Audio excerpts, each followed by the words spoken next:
এক গাছতলায় দুজন ব্যক্তি বসে আছে। তারা খুব অলস, এতটাই অলস যে কেউ কাউকে পানি চাইলে কেউ নড়তো না।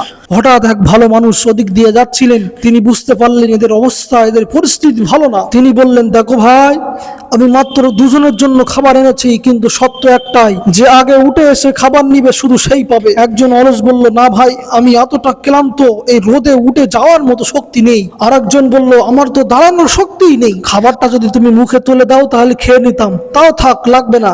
সেই ব্যক্তি হতাশ হয়ে খাবারটা দুজনের মাঝে রেখে চলে গেল। কিছুক্ষণ পর পিঁপড়ের দল এসে খাবারে ভিড় করে ধীরে ধীরে টেনে নিয়ে যাচ্ছে। একজন অলস তাকিয়ে তাকিয়ে বলল, ভাই, আমরা এতটাই অলস হয়ে গেছি যে রিজিক আমাদের সামনে এসেছে তাও তুলতে ইচ্ছা করে না। তখন অন্যজন হঠাৎ বলল, ভাবো তো ভাই, যদি একদিন জান্নাত আমাদের সামনে চলে আসে আর আমরা শুধু এই অলসতার কারণে হারিয়ে ফেলি, তাহলে কি হবে?